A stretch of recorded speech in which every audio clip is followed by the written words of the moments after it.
Bismillah ar-Rahman ar-Rahim. Today I want to talk about the comprehensive view of the deen in regards to the Medina, the model of Medina and the coming of the Mahdi, and how the two interrelate, how the establishment of Khilafah relates to the coming of the Mahdi.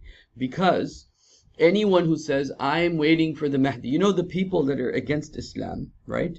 The enemies of Islam, they are working hard to support the Antichrist or the Dajjal. They're working hard, right? They're networking, they're putting in their money, they're doing the politics, they're doing everything to set up the Dajjali system. So that when Dajjal comes, he already has a system in place.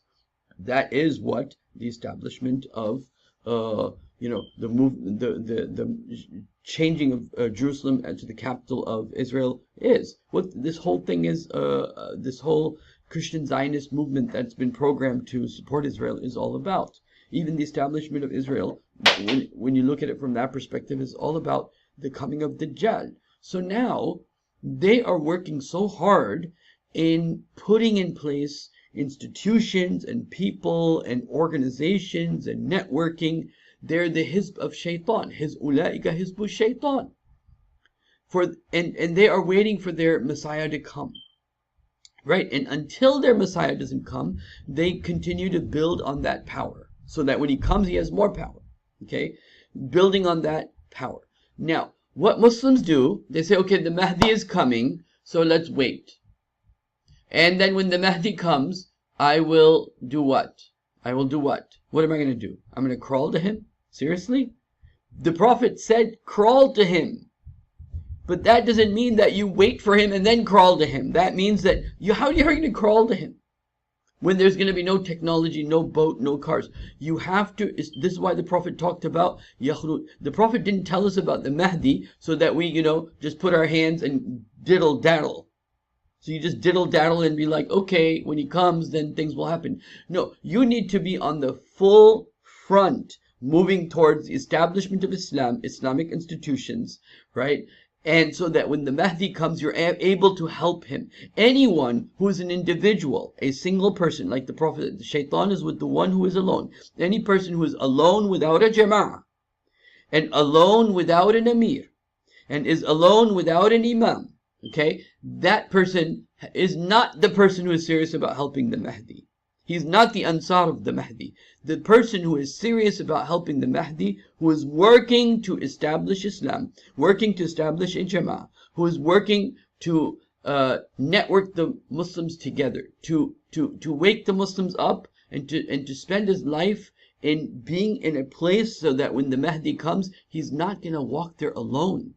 He's going to walk there with the Jama'ah. He's going to walk there with the army of Allah subhanahu wa ta'ala. So the way the two come together, we don't know when the Mahdi is coming. It could be next year, unlikely, but next year, or it could be 40, 50 years from now. It doesn't matter, because what matters is, these shaitanic movements, right? The Templars, the Masons, and so on and so forth, they have been working for the coming of Dajjal for centuries. They've been getting, and that's why they're in the power that they're in. You have to start now. Start networking now. Start getting yourself ready and your Jama'ah, because you cannot survive alone on the onslaught that is about to happen. And so, here, let me explain to you something of what needs to be done. So I call this Nadratu Shamila lid-Din. This is a comprehensive view of Islam from the perspective of what needs to be done. Okay? So, innahu min Sulaymana innahu bismillahir rahmanir rahim. So I start with that. Look, there's a building the Prophet talked about, right? When the Prophet talked about the 5 pillars, okay, he talked about Bunya Islamu ala khamsin. Islam is built upon 5 things. Bunya Islamu ala khamsin. Islam is built over 5 things. It's not Islam. The 5 pillars are not Islam. If you just have pillars, they're called ruins, right? Without the whole structure, without the wall and everything, it's ruins. And that's what we have. And it's even worse than that, because now we have no Umrah. We have no going to the mosque of the Prophet sallallahu alaihi wasallam. We're about to lose the Hajj. So that's it. Okay, the Prophet said sallallahu alaihi wasallam that Islam would be untied one knot after another. It would start with ruling and end in prayer. And with the masjids closed down, that's the ending with the prayer. Okay, and so now, so there's a foundation, but you have to have a foundation. Okay, foundation is some of the attributes, where you build the building, you need a foundation. If the building is going to go up 10 stories, if your goal is to go up 10 stories, a very high goal, then your foundation has to be likewise deep rooted within, right? So some of the attributes are ihsan, right? Nafsul mutma'inna, qad radiyallahu, or biqalbin salim. They don't come to Allah except illa biman atallah biqalbin salim, except for the one who comes to Allah with a sincere heart, a clean heart, right? So how high do you want to go, right? If you have a basement, for example, your foundation has to be deeper. If you have a sub-slab grade, your foundation is not that big. The more bigger your Islamic task, the bigger your Islamic task, the bigger your foundation has to be. A Jama'ah can't be working if people are jealous on who's in leadership. A Jama'ah can't be working if everyone's giving their opinion to the Amir and expects them to follow their opinion. A Jama'ah can't be working if people are backbiting one another, right? You have to have serious level of purification of the soul to make a Jama'ah work. And this is why in the famous hadith of Mu'adh bin Jabal, radiyallahu anh, in which the Prophet talked about jihad being zarwatus sanam, jihad being the peak, but then the Prophet said, what will keep it all together is your tongue, right? Because without the tongue, nothing can stay together. And the biggest problem is the things that manifest from our tongues, because our hearts are corrupted. And the Prophet told us, and I'll be talking about this, but the point is, we have to have fatwa. We have to have Islamic chivalry. We have to have purification. We have to have this in a in a very profound and a very deep way. People that love us love each other for the sake of Allah subhanahu wa ta'ala. Without this, there's no building the building. So what I'm trying to do is I'm trying to show you, what is this building? Okay, what does it mean, okay, to have this building? Okay, so you start with the shahada, right? So you have the internal, what's inside. And then you have the 5 pillars. Everybody understands this. You have the hajj, the sawm, the zakat, the salah, and the shahada. Okay? Then you have the first ceiling. The first ceiling is to become abd of Allah. That's إِيَّاكَ نَعْبُدُ وَإِيَّاكَ نَسْتَعِينُ. To become Muslim. To have taqwa. Right? يَا أَيُّهَا الَّذِينَ آمَنُوا اتَّقُوا اللَّهَ حَقَّ تُقَاتِهِ. To really be someone that really fears Allah. That really does fear Allah. That when you are alone and you can do anything you want, but you are not doing the wrong things, because Allah is watching you and you've built those good habits, right? You have the taqwa of Allah subhanahu wa ta'ala, you have ihsan, you love the Quran, you love Allah, you love the Prophet. Don't think you're going to help the Medhi and crawl to him, right? And in a time of crisis, you're going to be doing anything for the Medhi if you don't love Allah and His Messenger. If you don't love Allah and His Messenger, the reason why most of us are even, cheerleading the idea that Mahdi will come is because we're tired of being oppressed and we want the Mahdi to come to release us from this oppression. And that is good and fine, but that will not be enough of a motivation to actually stand up and be a man to help the Mahdi. You're just a dead weight for the Mahdi at that point, right? Because you're just expecting him to do everything for you. And that is just not acceptable. Okay, and so now let me go back. So the first is become abd of Allah, is surrender to Allah, become a true Muslim, right? And that's the first floor. The second floor, يَعْمُرُونَ بِالْمَعْرُوفِ وَيَنْهَوْنَ عَنِ الْمُنْكَرِ. They enjoin the good, they forbid the wrong. They have a jama'ah. Alaykum bil jama'ah, the Prophet, you have to be in a jama'ah. The Prophet said, sallallahu alayhi wa sallam, أَعْمُرُكُمْ بِخَمْسٍ, I order you of 5 things. Allahu amarani bihinna, Allah commanded them to me. Bil jama'ah, to be with the jama'ah.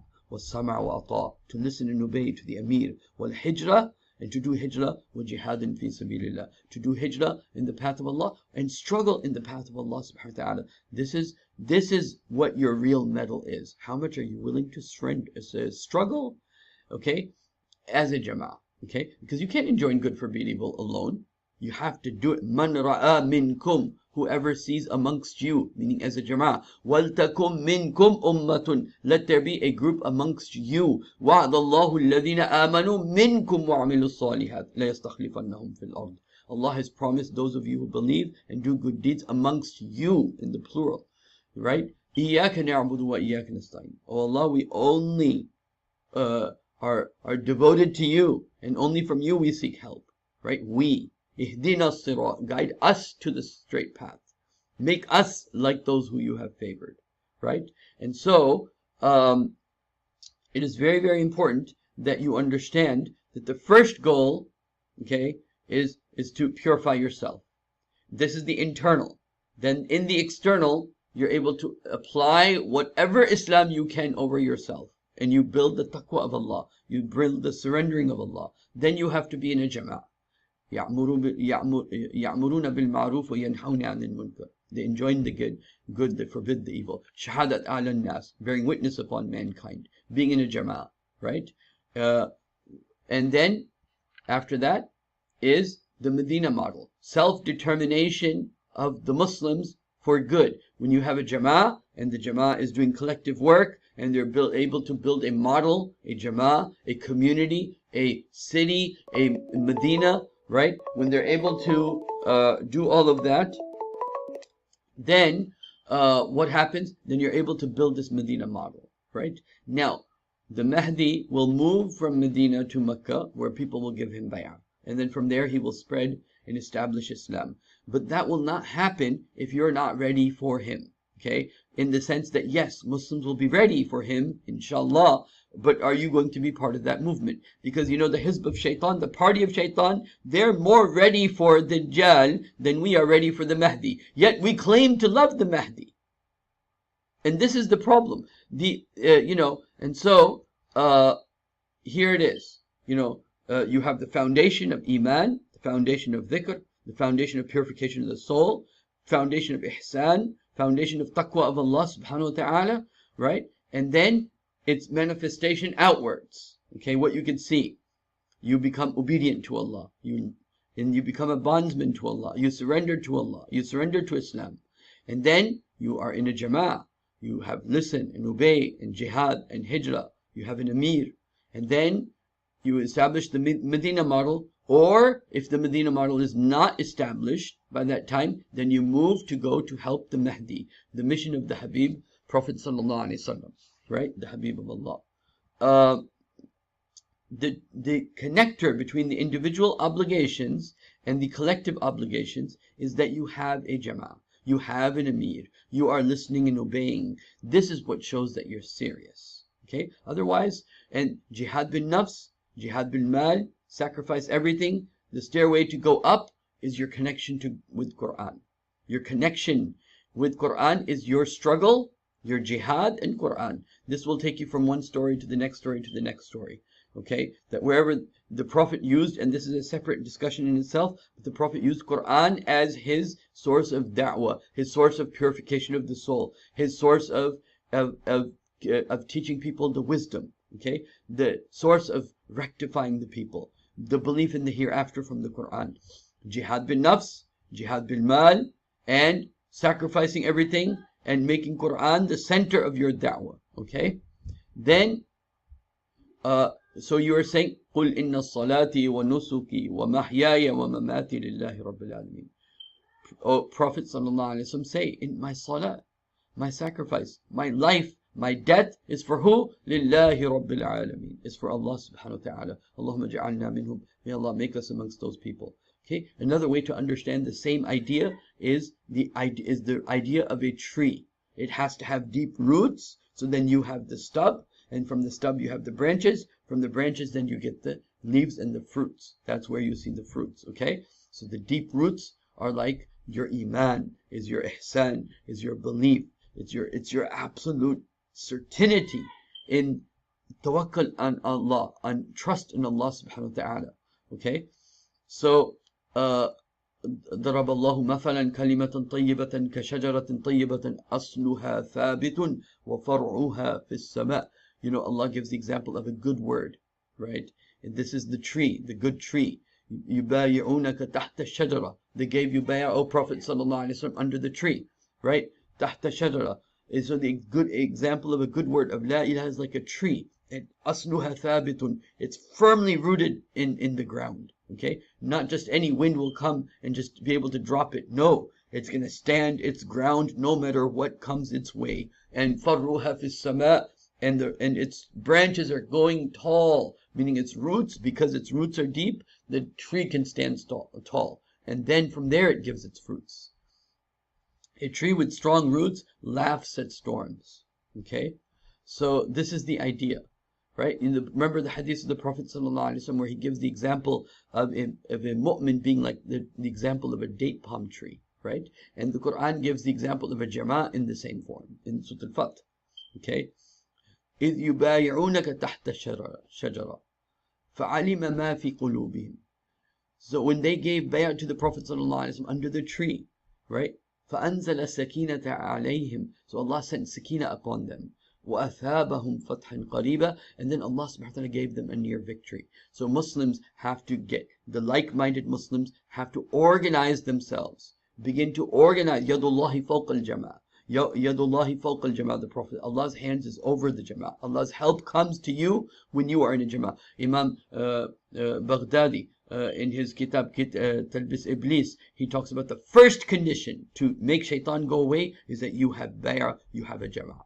Because the Prophet said the one who is alone will be attacked by shaitan is with the one who is alone, the Prophet said. Okay? Yadullahi fawqa aydihim.